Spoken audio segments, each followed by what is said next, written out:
Welcome to another Healing Wisdom. Today we're speaking with Dr. Robert Bray. He has a psychotherapy practice where he incorporates thought field therapy into his work with his patients, and we're happy to have him on Healing Wisdom this morning. Welcome, Bob.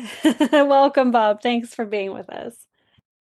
So you're committed to mental health and holistic wellness in your work, and your specialty or one of your specialties is thought field therapy, which works with the meridians. And I'm really looking forward to getting to that, but I thought we'd just kind of talk first a little bit about your background and sort of your general approach, your focus on emotional well-being to your healing work and the different modalities that you work with. I started working in crisis intervention 50 years ago when I was a volunteer in college at a place called the Help Center, which was a drop-in center for people who were on bad trips or people who were freaking out about the political environment. That's where I got started, was just helping people who were having a hard time. And later that started people calling that crisis. And later people started talking about traumatic stress. I mean, when I started in this business, the term traumatic stress didn't exist. The post-traumatic stress disorder as a disorder did not exist. So I've kind of seen it through all of these years. I was able to very quickly recognize that I have a natural ability to connect emotionally with people at a very deep level, and that I can provide soothing and calming kinds of ways to help them figure out how they get through a crisis. And then from there, I just kept going. So I got a master's in social work. I got a PhD in psychology, and I've been doing all kinds of work in so many different settings as I come here. And it's wonderful to be doing the work today because we know so much more than we did 50 years ago about how to help people and what really is going on inside of them. So that's who I am. I talk about the work I do in three different contexts. When I'm teaching people how to do thought field therapy or other things, I say that professional helpers are people who help do it in three basic ways. As a crisis interventionist, somebody is helping somebody who's just had an overwhelming event reestablish equilibrium and come back to their pre-event functioning. So that's what crisis is about. Or you're doing counseling, which is you're helping people identify what they need to change in their life in terms of how they perform and their behaviors and what they do, and providing the support services to do that as they go along. And sometimes you have to go back and help them deal with some crisis in the midst of that. And then the third area that I talk about is psychotherapy. And this is where you help them figure out how to deal with those early learning kinds of things, how to unwire that automatic response that puts you into a place where you can't function or where you can't be who you want to be, and then rewire it in a way that's second nature to you.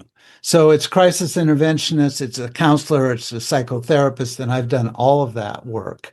And they all relate to one another in some ways. I'm really curious if you can talk a little bit about how things have changed in the last 50 years and what we know now that we didn't know. What we understand about the human nervous system has changed tremendously. When I started in this business, people said you had a set of neurons that you were born with, and that's what you died with. And now we know that our neurons, we can regenerate new ones, and we can also neuroplasticity. We can use neurons that were used for one thing for another thing. And so suddenly there's a whole new idea about how we can change and grow, and that we're not stuck with some of those things that we thought we were going to have to live with. The thinking currently is that, when I first learned this stuff, it's like there are 5 basic feelings that exist, and we have neural networks set up for those 5 different feelings, and everything is a variation of them. Well, that's not how I see it anymore. I think that the human being is capable of creating an innumerable amount of different types of emotions and feelings, and that we create that out of our learning experiences and through our growth. And so it's a different way to look at what's going on and gives us more flexibility in how we think about change and the kind of change that people want. We're in a new phase because we're understanding that the energy systems of the body, the meridians, the chakra systems, are part of the neurological processes that go on in us, and that they provide us with access to those neurological problems and how to heal them. So for the last 25 years, I've found that when you have a feeling that's overwhelming you, the fastest way to deal with it is to tap on meridian treatment points in a specific order in order to calm it down. Today, we would say it's a vagal response in that it activates the parasympathetic nervous system as opposed to the sympathetic nervous system, which is the fight or flight. And yeah, it's amazing how far and 20 years ago, there was a lot about how you can't really change bone density, and now people are all about increasing bone density. Oh, yeah. My So, wife was diagnosed with osteoporosis about 8 years ago, and now she has none. I mean, she through a physical exercise and diet, she now when she has her bone scans, they say, "Well, you don't have any osteopenia. You don't. Your bones are fine." And mhm. when she first started that, it was like, "Oh, here, take this drug, and you're always going to have it." I think that more things in the world exist now, and more possibilities exist. And we've seen it happen. So whether that's bone density or that's the ability to calm your traumatic stress triggers. Can you talk a little bit about what's changed in terms of people's ideas about trauma? Well, in the beginning, people didn't really recognize that that was primarily the source for most of the mental health problems that we dealt with. The original thinking about stress was the body's response to when things weren't going well and what you needed to happen. And that was in the 19 teens, 1920s, they first started talking about it. Then you started looking at, well, what's the most stressful thing? And so you look at traumatic stress in regards to violence in war. The Civil War, which was the worst American violence that we ever experienced, the soldiers would come away from that, and a lot of them would just be walking around, and they would be just broken heart, broken soldier syndrome. And it was all the things that happen when your system's shut down and you can't recover. And then you see it in World War I, you see it in World War II, and in Vietnam. It wasn't until after Vietnam that they actually described what was going on with these soldiers. Even though they saw what they call combat fatigue in World War II, they didn't really identify it as a syndrome or a disorder until after the soldiers started coming back from Vietnam. And that's when the diagnosis of post traumatic stress was actually created. And as they started looking at that, you begin to understand that that tremendous stress that happens when people are trying to kill you, or you're trying to kill others, or you're just not sure what's going to happen, shapes the way we respond and deal with our feelings and the people around us. And then what happens is you start to look around. One of the things that happened for me is I was in practice sharing an office with a guy who was a Vietnam vet, and he was a psychologist. And we were having discussions about how the work I was doing with children who were experiencing violence, or adults who had had violence as children, was very much the same as what happens to soldiers when they're experiencing violence too. And so you then begin to understand there's a generalized kind of thing that happens with people when they're exposed to that level of violence, and how the body responds, how the mind responds. And then you have to start figuring out ways to heal that. So it's been quite a journey. Yeah, and trauma is very demoralizing. I've talked to Dr. Tick a few times, who works with Vietnam vets and Mm-hmm. other vets from the Gulf. He says that when you look at wars where people have been rewarded by the community and have seen them as Mm-hmm. heroes, that they have less of a moral injury, that they're less traumatized, and that the relationship that soldiers have with their communities seems to have an impact. That there have been cultures who were who were violent and wars that were violent, but they felt that they were fighting them justly, and that the Yeah. mentality has an effect on us psychologically, which makes sense. Do you have any thoughts that you like to share on that? Well, I think that there's a couple things. One is that when we share in an experience and we actually share it, it's not so overwhelming because we don't feel so isolated and so alone. It's like if you work with somebody who has suffered, has gone through a tornado. Okay. And they've done it with a community of people, and they look around and they see how this affects other people who've had that experience. And they begin to realize that they can support one another. And there's nothing that strange about how they're responding to it.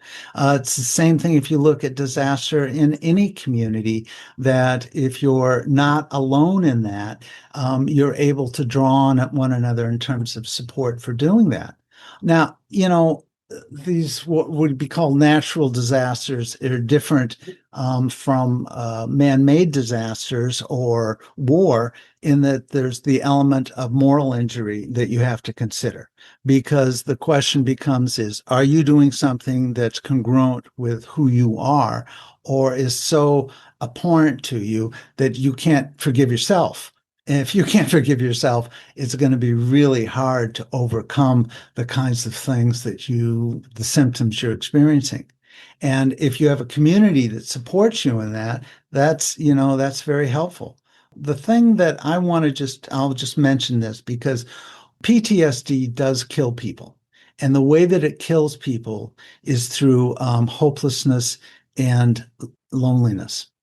So if somebody comes to me and they have a history of trauma and they're depressed and they're upset and they can't seem to function and they're thinking that they might be better just to be dead, you need to take that very seriously, because that's a normal response to being tortured. That's a normal response to being in a situation that there's no out. Well, the out becomes I'll die. And so you have to be prepared for the fact that if you're working with people in that kind of distress, that might happen. But, the suicide risk is the highest when people are isolated and they're hopeless. I mean, if somebody has some hope, then they kind of keep going. They keep reaching out. They keep finding people to connect with and to keep going. If you're hopeless and you're alone and you're isolated, that's when it's the most dangerous. Because if you're still connected to people who love you and you love, then you're going to feel yourself connected. And in that connection, there is hope. It's just when you don't have hope and you don't have connection that it's the most dangerous for people. And so you have to be aware of that when you're working with people who have systems are just not working anymore because of the experiences they've had. All very good points. I was just talking with someone today about how I don't know quite how to say this, but for example, I was working at a 55 plus community where there were a lot of widowed men, Mm-hmm. and they seemed to have a harder time connecting because their wives were no longer sort of leading their Mm-hmm. social lives. Mm-hmm. And I think that maybe a lot of men do a lot more social stuff with their wives in general, Oh, and that men tend to do things together with a joint purpose as opposed to just talking. And right. so it's easy to find yourself socially isolated if or at least not communicating about what's going on with you. And I think that can be alienating. Can you speak to that at all? Well, all I can say is our culture sucks at teaching men how to deal with their feelings. I mean, I do think that there's some physiological, natural differences between how men and women experience things, because we have different bodies and different systems. But the bigger problem, I think, is that's not the biggest issue. The biggest issue is that men are not taught how to deal with feelings or the importance of dealing with feelings. I mean, you think about it, it's like, especially in my age range, 55 and plus. But I think about when I was a kid or a young man, I would see, let's say that you're in a community and there's a little girl on a tricycle, right? And so she gets on that tricycle and she rides down the driveway and she hits the curb at the end and she goes over and she's just head over heels and she starts screaming and she's scared and she's hurt. And so, daddy runs down there and says, "Oh, my poor baby, my poor baby. Oh, that tricycle is just so bad and so terrible for you." And it's just like, "It's okay. I'm here with you and you're going to be all right." Now, just imagine what happens if there's a little boy on that tricycle and he rolls down the to the end of the street and it goes head over heels and he's crying and he's upset and he's hurt and daddy runs down there and says, "What are you crying about? You're all right. Get up. Let's go back and do this. You know, let's get on with it." You're not allowed or you're not taught that to be scared, to be hurt, to be uncertain is acceptable and a good thing in the same way that a little girl might be. Now, I know that, this may not be the way want the world to be, but that's the culture I was raised in. And it's the culture that I hope we stop teaching people and we allow men to become more fully aware of their feelings and how to cope with them. Because if they do, it's going to be easier to communicate, it's going to be easier to connect. And so that's part of it is that it's hard to connect when you're not in touch with your feelings. You don't have much to connect with. Right. And I just like to say that I think also there's a lot of pretty aware parents nowadays, Oh, but yeah, I think yes. I think it's more difficult to unindoctrinate yourself in terms of expected gender roles in Yep. romantic partnerships than it Oh, is God. with you, than it is like to try to raise a boy or a girl differently, right? Like Yeah, yeah.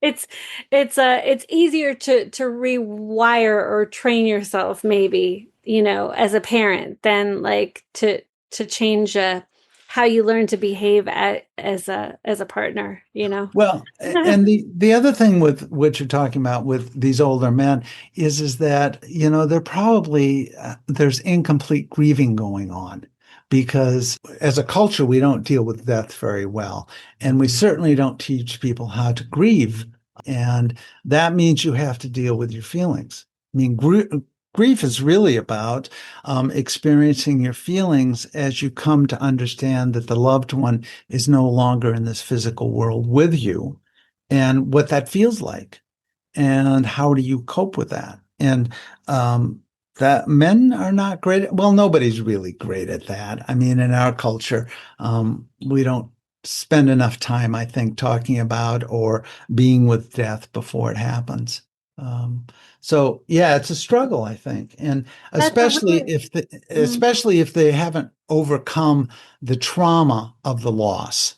If they were, say their wife died in a car crash and they're still replaying the car crash in their mind 10 years, 15 years later, it's very difficult. So they have to learn how to, when those kinds of memories or triggers to traumatic stress come up, how do you calm that? How do you bring that down so they become fully memories and not re-experiencing events? That's the thing about a traumatic stress trigger is it's not just that you remember that it happened, it's you're experiencing it as though it's happening right now. So what you often have to do is teach people how to make those things memories that are real and still painful and emotional, but that you can say, well, I'm done with that. It's like a picture on the mantle, right? You take the picture down, you look at it, and you remember when the picture was taken, and you have feelings about what it was like when the picture was taken. You have feelings about what that was like to have that. You have feelings now about now that this isn't the situation. And you can have all of that, but it's not as though you're reliving that experience in that picture. And so when you're done looking at it and talking about it and sharing it, you put it back on the mantle and you go on. You're not still living it. And that's the problem with traumatic stress is when people get triggered is they're having a reliving experience. And that's part of what's nice about the thought field therapy is it's a very quick way to bring people into the immediate moment and to be able to recognize that that event that they were feeling or thinking or remembering is in the past. It's not happening now. And when you know that it's not happening now, your system can calm down. Your system can come back to stability. If you're just joining us, we're speaking with Dr. Robert Bray. He's a psychotherapist with a thought field therapy practice. So, can you talk about thought field therapy? Thought field therapy was developed by a man named Roger Callahan. I first learned it 25 years ago. He'd probably been developing it for 10 years before I got to it. But essentially, what you're doing is you're stimulating meridian treatment points in a specific order in order to provide coded information to the control mechanism of the mind and the body to bring you back to a place where you're not so overwhelmed. So you can calm down these overwhelming emotional upsets in a matter of moments by tapping on these specific points. There's lots of research about it. If you go to energypsych.com, which is the Association for Comprehensive Energy Psychology website, and click on research, you're going to find there's over 400 articles. There's over 250 randomized control studies now that have been done using tapping to work with different elements of anxiety or trauma. There's like 4 or 5, I think it's 5 meta-analysis now that say that it is the best thing for treating traumatic stress than anything. But it's just people have to be willing to accept it's not in your common way of thinking about how to use therapy. Most therapy is thought about as being cognitive. We're going to talk about it and change things. It doesn't work that way. We know now that by tapping on these meridian treatment points, we're providing information that brings you into the moment and out of that upset, and your neurological system responds by coming into homeostasis again. People really benefit from talking through things. Yes. But after people talk, either to a therapist or even just a little bit to me in a session, then we do the physical work, and that seems to be when they have their breakthroughs. From the people that I've worked with, that's what they've told me, that they need to be on something beyond the cognitive. So can you talk about why that's important? And so it's experiential. See, that's the thing is I think that, what I call my work is energetic experiential psychotherapy, because I think that just talking about it is not going to get you where you need to go. You need to have a different experience. And then that retrains the body, the mind, the soul to a different way to respond to these things. So I think it's very important that people recognize that just talking about it isn't going to get it. And a lot of times just talking about it is a way to avoid actually feeling. Or that when people start to actually feel, they get so overwhelmed that they have to disengage because they can't cope. And so you never really get beyond that. I worked with a guy once, and his wife had died, and he had like 3 years, and he came to me and he says, I'm stuck. I'm not getting anywhere. And I said, well, how are you doing with your grief? And he said, well, I'm grieving. And I said, well, how are you doing the grieving? And he says, well, every day at some point I walk over to the cemetery and I start to have a conversation with her and about what's going on. And then I find myself getting more and more sad. And then I find myself just crying, and it's, then I'm just, then I just have to go home.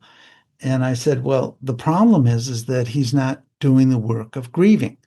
He's getting overwhelmed to a point where he's emotionally has to shut down so that he can't do the work of grieving, which is, it's more than just connecting with those thoughts. It's about using that love in a way that moves you forward, in a way that honors what the relationship was.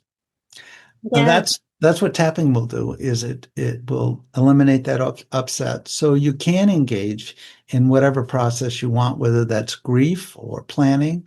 Allows us to move up into the top of our brain where we formulate the world that we exist in.